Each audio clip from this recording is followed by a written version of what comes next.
Olá, galera, tudo bem? Bem-vindos ao Politicando com Yasmin. Hoje vamos falar sobre violência obstétrica. Para isso, eu convidei a Gabriela Curri. Mas eu vou fazer diferente. Eu vou perguntar para a Gabriela quem é a Gabriela. Boa noite, Yasmin. Olá a todos e todas. Muito obrigada pelo convite. Em primeiro lugar, é um prazer estar aqui no Politicando com Yasmin, aprender contigo e com tantas outras mulheres e dominar também um pouco esse espaço que é nosso, né? Tomar esse território para a gente e se empoderar desse espaço que também é das mulheres, né? De fala e de ciência. Então, eu sou a Gabriele. Eu sempre, em primeiro lugar, gosto de dizer que eu sou mãe de duas gurias, porque muito da minha trajetória profissional foi determinado pelo fato de ter filhas, né? Então, o parir e o gestar foi uma coisa que determinou a minha vida. Eu sou graduada em Relações Internacionais pela Unipampa e sou mestre em Saúde Pública pela Universidade Federal do Rio Grande, FURG. Além disso, eu sou doula desde 2013. Para quem não sabe, a doula é uma acompanhante de gestação e de parto, que cuida do bem-estar da mulher durante toda a gravidez, o parto e o pós-parto, que não se confunde com a parteira, nem com o médico obstetra, mas que faz uma grande diferença, às vezes, às vezes não sempre, né, no cuidado das mulheres durante o parto e durante todo esse processo de gestar e de parir. E eu trabalho com violência obstétrica desde a graduação. Eu pesquiso o tema da violência obstétrica, os seus determinantes, fatores que levam à internalização da política externa na forma de políticas públicas, na atenção à saúde das mulheres, principalmente na atenção ao parto. E é isso que eu tenho para contar hoje. Obrigada, Gabriela, pela tua introdução também. Eu acho necessário que as pessoas saibam, né? Geralmente, quando a gente fala mulher na ciência, muitas pessoas esquecem esse lado materno que a gente tem, né? Bom, nem todas as mulheres na ciência têm filhos, algumas têm, outras não, por uma questão de decisão e tudo mais. E quando a gente fala, já que estamos falando, então vamos falar em violência obstétrica, quando a gente fala em maternidade, então esse mês, para quem não sabe, no mês de agosto é mês da amamentação, se fala desse processo muito bonito que é a amamentação e tudo mais, mas as pessoas esquecem de falar sobre o período do processo do parto e o pós-parto, né? Todo esse processo, inclusive eu lembro muito de ter ouvido, e também quando estava pesquisando para poder dialogar com a Gabriele, né, li uma frase que me chamou muito a atenção, que é: parir é padecer no paraíso. Então, eu fiquei pensando assim, parir é padecer no paraíso. Então, essa naturalização que fazem desse sofrimento, essa ideia de que a gente tem que sofrer em silêncio, de que a gente não pode se queixar, de que a gente não pode participar no momento de parto, é algo que vem sido, né, deixado pelas mulheres anteriormente, e a gente hoje em dia tenta quebrar com esse estigma. Primeiro, a ideia do parto, se romantiza muito essa questão do parto, e justamente por essa questão da romantização, então todo mundo acha que esse sofrimento é natural, de que esse sofrimento é dado também pelos profissionais, que os profissionais de saúde às vezes não fazem passar, né? É muito normal, e é um processo que a gente tem que admitir, e a gente não pode reclamar porque o neném precisa nascer e tudo mais. E aí eu fui olhando, então, uma pesquisa da Fundação Perseu Abramo, de 2010, diz que uma em cada 4 mulheres no Brasil, pelo menos, sofreu violência obstétrica durante o parto. Então isso me chamou muito a atenção, porque é bastante, é um número grande, né? E aí fui pesquisando um pouco e fiquei pensando, bom, violência obstétrica, mas quem fala sobre violência obstétrica? E consegui ver que, por exemplo, só 3 países falam especificamente na sua legislação sobre violência obstétrica, que é a Venezuela, a Argentina e o México. Então, olhando esses dados e fazendo essas pesquisas, me surge a seguinte questão: quando surge no Brasil o tema de violência obstétrica? E essa questão me leva a 2 questões.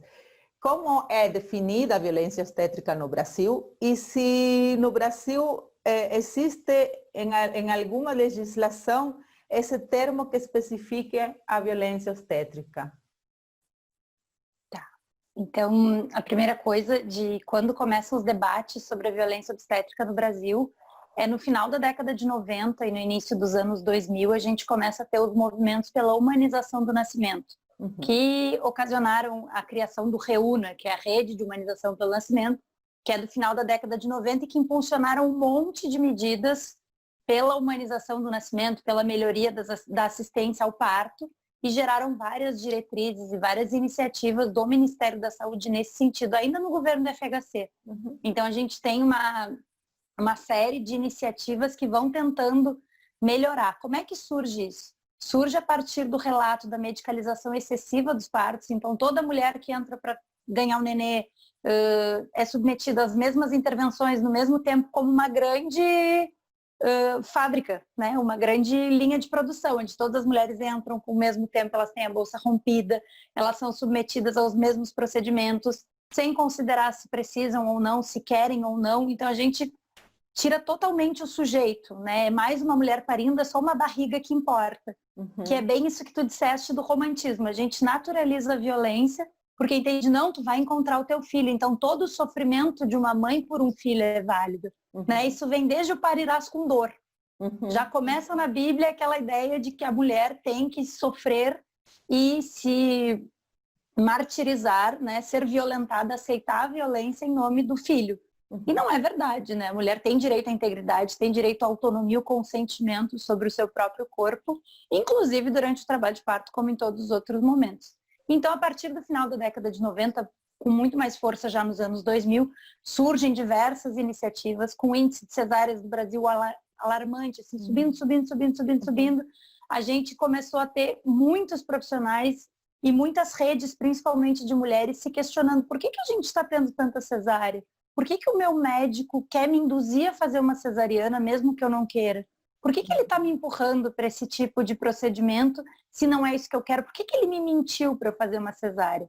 Então a gente começa com esse crescimento dos movimentos de humanização, aí a gente tem o início dos cursos de doula no Brasil, que também é de 2003, e todos esses movimentos vão engrossando o coro que se diz que a gente precisa debater violência obstétrica, a gente precisa humanizar, que não basta só o bebê nascer bem, mas precisa a mãe estar bem, e esse pode ser um processo que pode ser dolorido, que pode ser demorado, como é um trabalho de parto, mas que ele não precisa gerar sofrimento. Né? E esse é um ponto importante da gente trazer. Então, esses movimentos desses movimentos começam a debater a violência obstétrica e lutar pelo seu fim, pela sua erradicação, eles são nesse sentido, de que tudo bem, as intervenções existem para serem usadas, mas se a gente usa em todo mundo, não está legal, a gente precisa rever alguma coisa na conduta. Se a gente está usando, a gente está fazendo bebês nascerem mais cedo, prematuros, ficarem internados em UTIs porque a gente interviu demais, tem alguma coisa errada, essas mulheres estão sofrendo. Esses bebês também estão sendo violentados no nascimento. No Brasil, a gente não tem um consenso. Na verdade, na literatura mundial, a gente não tem um consenso do que é violência obstétrica. Se a gente pegar mesmo o conceito da Venezuela, que está na lei, é um conceito super amplo. Tu lê ali e tu não consegue, por exemplo, elencar as atitudes que podem ser consideradas violência obstétrica e as atitudes que podem ser consideradas desrespeito, abuso, que também é uma modificação que a gente tem. No Brasil a gente chama de violência obstétrica, em grande parte da América Latina a gente chama de desrespeito, maus tratos, abuso. Nos Estados Unidos e na Europa a gente tem outras nomenclaturas, então até isso é difícil para a gente mensurar uma coisa que já é difícil de ser medida, que é a violência. Porque a violência tem um caráter subjetivo. Muitas vezes uma intervenção para uma mulher é tranquila, tudo bem, ela aceitou aquele processo, e para outra aquilo é considerado uma interferência excessiva, portanto uma violência. Né? Então a gente não tem. As definições mais encorpadas, digamos, com mais consenso que a gente tem sobre o que é violência obstétrica, são de que é todo tipo de ato praticado por profissional de saúde, que inclua maus tratos, violência física, psicológica, verbal e sexual, omissão, negligência, excesso de fazer, tudo isso desde a gestação até o puerpério, incluindo nos casos de abortamento. Uhum. Então, nos casos em que as mulheres sofrem todos os tipos de intervenções ou maus tratos, inclusive o abandono, que é muito frequente nos casos de abortamento, né, nos relatos de abortamento, tudo isso aí se configura como violência obstétrica. Uhum. Na prática, como é que a gente define a violência obstétrica para as mulheres? É o corte realizado na vagina sem consentimento, muitas vezes sem anestesia. É também o tradicional insulto que os profissionais da saúde dizem que na hora de fazer não gritou, faz silêncio que ano que vem tu está aqui de novo. Uhum. Manter a mulher amarrada, impedir a mulher de comer, de beber, de se alimentar, de se movimentar durante o trabalho de parto. Tudo isso aí, além de todas essas intervenções utilizadas de forma rotineira e sem indicação específica para o caso dessa mulher, podem ser consideradas violência obstétrica. Uhum. E, por último, a última pergunta, né? Que no Brasil a gente não tem uma legislação que fale, uma legislação federal que fale sobre violência obstétrica. A gente tem alguns projetos de lei que tentam tipificar a violência obstétrica, mas recentemente a gente teve até o Ministério da Saúde, ainda nesse ano, emitiu uma nota técnica recomendando a eliminação do termo, como se a gente fosse resolver a violência obstétrica não falando mais nela. Então tá, agora a gente proibiu o termo, a violência obstétrica não existe mais. E infelizmente a gente tem os conselhos regionais de medicina que em muitos lugares endossam essas práticas e se recusam a debater a violência obstétrica porque entendem que muitas vezes é desnecessário, eu que sou médico, eu que sei o que pode acontecer ou não na hora. Então a gente sempre esbarra nessas questões, né, Yasmin, que muito falam sobre o nosso machismo, né? Sim. De como os corpos das mulheres são vítimas e estão suscetíveis a todas as formas de poder dentro das instituições, inclusive dentro do hospital, que é quando ela deveria estar sendo cuidada e protegida, e ela está submetida a todo tipo de violência com a desculpa de que parirás com dor, né?